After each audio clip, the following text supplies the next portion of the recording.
इन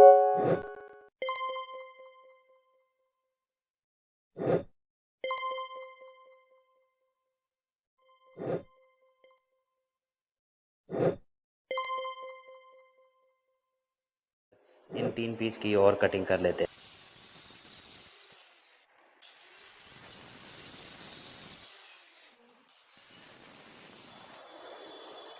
अब दोस्तों हम क्या करने वाले हैं, जो अपना 7 फीट का पीस है इस पे एक हम 4.5 फीट पे एक निशान कर लेते हैं और उसके सेंटर में एक पाटिया लगा देंगे। तो हम पहले साइड वाले दोनों पाटियों को ठोक लेते हैं। तो कुछ इस तरीके से हमने दोनों पाटियों को लगभग ठोक लिया है। और 4.5 फीट पे हमने इसलिए रखा है क्योंकि 2 फीट पे उसकी गद्दी आ जाएगी और 4.5 फीट की ये हो जाएगी। तो अपनी जो गद्दे और सोफ़ा कम बेड की हाइट है उसकी हाइट जो है वो 6.5 फीट हो जाएगी। तो कुछ इस तरीके से हमने एक सेंटर में पाटिया डाल दिया है। और अपनी इधर वाली जो टांग बच रही हैं दोनों छोटी छोटी वाली, इसके टॉप पे भी एक 18 mm प्लाई को ठोक देते हैं। तो इसके भी हम कीलियों से ठोकने वाले हैं। 14 नंबर 2 इंची कीली है इसके अंदर मार दी हैं। तो दोनों तरफ से इसको हमने कीलियों से फिक्स कर दिया है। अब दोस्तों हमने क्या किया, जो 3 18 mm प्लाई को जॉइंट कर लिया है आपस में और इसकी जो मोटाई रखी है 2.25 इंची बाई 2.25 इंची रखी है। तो सबसे पहले क्या करेंगे, पीछे की तरफ जहाँ पर अपना नाप आ रहा है उसको वहाँ पे रख के देख लेते हैं और इसके अच्छी तरीके से फेविकोल लगाकर इसको भी सामने की तरफ एक सपोर्ट के लिए ठोक देते हैं। तो कुछ इस तरीके से हमने इसमें 2 किलिए बना दिए हैं और इसके अंदर एक लगाने वाले हैं 3 इंची का पेच, ताकि जो अपना सपोर्ट है वो अच्छी तरीके से मजबूत हो जाए। तो कुछ इस तरीके से हमने इसको दोनों तरफ से कीलियों की मदद से ठोक दिया है और एक सेंटर में भी हमने इसी साइज़ का एक सेल्फ और डाल दिया है। और अब हम क्या करने वाले हैं, इसका ऊपर का जो टॉप है इसकी जो चौड़ाई आ रही है 30 इंची और हाइट में है ये 7 फीट। तो हम कुछ इस तरीके से इसका भी एक टॉप निकाल लेते हैं। तो ये टॉप हमने कट कर लिया है, चौड़ाई में कट कर लिया था। अब इसकी हाइट में भी इसको कट कर लेते हैं और इसके भी अच्छी तरीके से फेविकोल लगाकर और इसको भी कीलियों की मदद से इसके ऊपर से फिक्स कर देते हैं। तो इसके ऊपर हम 14 नंबर 1.25 इंची कील ठोक देते हैं ताकि ये अच्छी तरीके से मजबूत हो जाए। तो ये लगभग हमारे दोनों पीस बनकर तैयार हो चुके हैं। और अब हम क्या करने वाले हैं, इसके ऊपर एक पाया बनाने वाले हैं। तो इसकी लेंथ रखी है हमने 18.5 इंची और चौड़ाई में रखा है इसको हमने 6 इंची। नीचे की तरफ से हम एक 6 इंची पे निशान लगा लेते हैं और ऊपर से 2.5 इंची पे एक निशान लगा लेते हैं। तो कुछ इस तरीके से हमने निशान कर लिए हैं और अब हम क्या करेंगे, सीधी पट्टी से इन दोनों निशान पे बॉटम को पकड़ के और पेन से निशान कर लेते हैं। तो कुछ इस तरीके से हमने ये निशान कर लिया है और अब हम क्या करेंगे, कटर मशीन की मदद से ये जो एक्स्ट्रा पार्ट है इसको कट कर लेते हैं। और हमारा जो एक पाया कट के तैयार हो चुका है उसको दूसरे पीस के ऊपर रख लेंगे और पेन से वापस से निशान कर लेते हैं। तो ये साइड वाला भी निशान हमने कर लिया है और जो ऊपर वाला भी निशान कर लेते हैं। तो इसी तरीके से हम लगभग 6-7 पीस हमने पाए के काट रखे हैं। तो ये कुछ आपको नज़र आ रहे होंगे, ये लगभग हमारे 6-7 पीस हैं। तो हमने इसको कुछ तरीके से कट कर लिया था और अब हम क्या करेंगे, ऊपर से जो 2.5 इंची की पट्टी इसके ऊपर से लगा देते हैं दोनों साइड से।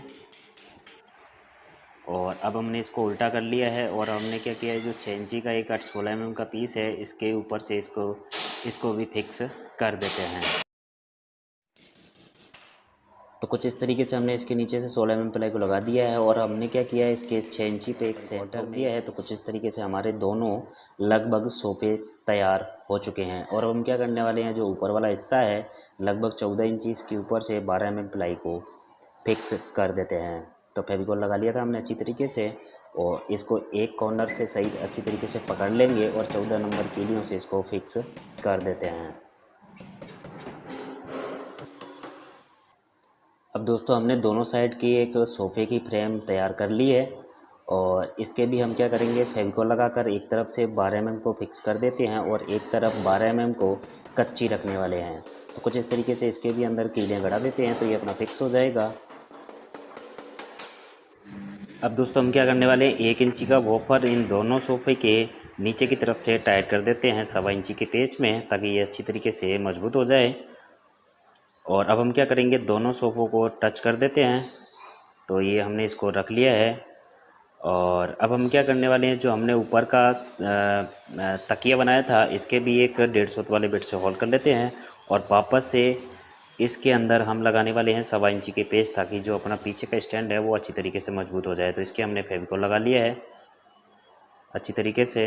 अब दोस्तों हम क्या करने वाले हैं, 32/8 का पेच आता है, इसके ऊपर रख कर इस स्टैंड को और वापस से सारे पेज को टाइट कर लेते हैं, ताकि जो अपना पीछे वाला स्टैंड है वो अच्छी तरीके से मजबूत हो जाए। तो कुछ इस तरीके से हमने इसके भी फ्रेम को टाइट कर लिया है इसके ऊपर। अब दोस्तों हमने एक 4 इंची के पट्टे काट रखे थे, इसकी हम नीचे वाली फ्रेम चैनल की फ्रेम तैयार कर लेते हैं और इसको हमने 3 12 mm प्लाई को जॉइंट करके बनाया है। और अगर आपके पास 18 mm प्लाई 2 रहती है तो उससे भी आप बना सकते हैं। तो कुछ इस तरीके से हमने इसको तैयार कर लिया है और इसकी जो साइज़ में हमने साइड में से दोनों तरफ से पौना पौना इंची छोटा बनाया है।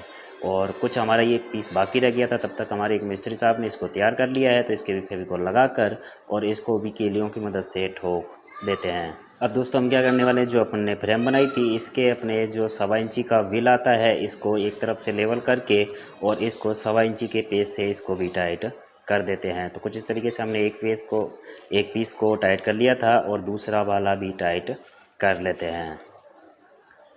ये चारों कॉर्नर पे लगभग अगर अपन इसको छोड़ा जाए तो ये हमने लगभग साइड से छोड़ रखा है दो इंची के आसपास। तो आप इसको 2 इंची छोड़कर इस व्हील को टाइट कर सकते हो। तो कुछ इस तरीके से हमने ये चारों व्हील को टाइट कर लिया है और अब हम क्या करने वाले हैं, इस फ्रेम को इसके अंदर डाल के देखते हैं।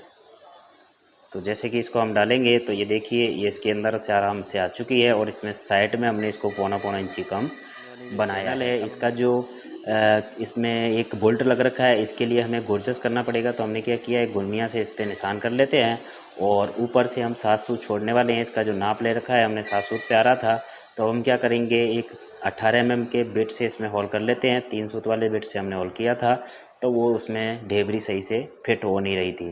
तो कुछ इस तरीके से हमने अब वापस इसको चैनल को इसके ऊपर रख लिया है और अब हम क्या करेंगे, इसको भी 1.25 इंची के पेज से टाइट कर लेते हैं। तो कुछ इस तरीके से हमने दोनों चैनल को इसके अंदर टाइट कर लिया है। अब दोस्तों हमने एक 2.5 इंची की पट्टी काट रखी है 12 mm की और इसके ऊपर फेविकोल लगा लेते हैं।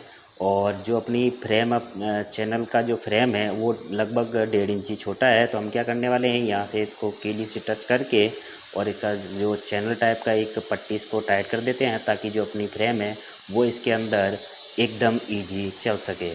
तो कुछ इस तरीके से हमने इसको ठोक लिया है और इसके अंदर डाल के देखते हैं। तो ये जो अपना 12 mm का पट्टा है जो नीचे के अंदर बॉक्स है उससे टच होके चल जाएगा। तो ये अपनी जो क्या बोलते हैं चैनल की जो फ्रेम है वो अच्छी तरीके से इसमें काम करने लगेगी। तो हमने इसको दोनों तरफ से इसको ठोक लिया है।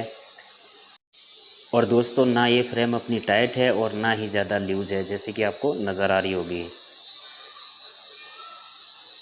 और अब हम क्या करने वाले हैं, इसको इस जो फ्रेम बनाई थी इसको हमने टॉप काट रखा था इसके साइज़ का 18 mm प्लाई का। तो हम क्या करने वाले हैं, इसके अंदर से पौना इंची के पेच टाइट कर देते हैं, ताकि ये जो अपना टॉप है इसके ऊपर से फिक्स हो जाए। तो कुछ इस तरीके से ये फिक्स हो चुका है और अब हम इसके अंदर इसको डाल कर देखते हैं।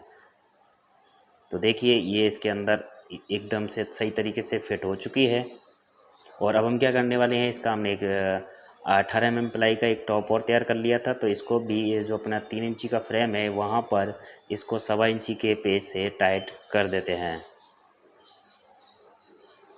तो कुछ इस तरीके से हमने सारे पेज को, ये टॉप को अपने इसके टाइट कर लिया है।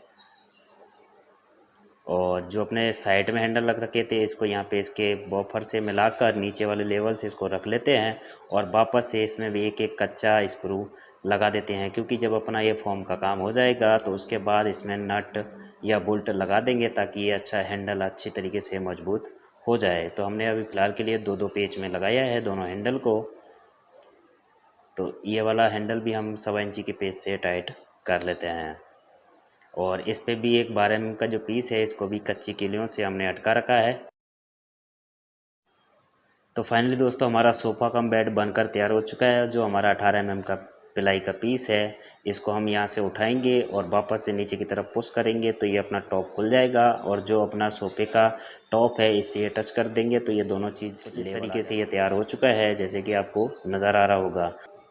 तो दोस्तों हम इसको वापस से बंद कर देते हैं और देखिए इसके अंदर हम लगभग हमारा जो गैप है वो 5 इंची का है। इसके अंदर हम 4 इंची की गद्दी बड़ी आसानी से इसके अंदर लगा सकते हैं। अगर आपको ये वीडियो पसंद आए तो वीडियो को लाइक करें, चैनल पर नए चैनल को सब्सक्राइब करें और आपकी क्या राय है इस वीडियो के बारे में आप हमें कमेंट करके ज़रूर बताएँ। तो मिलते हैं फिर किसी नई वीडियो में, तब तक के लिए जय हिंद, जय भारत।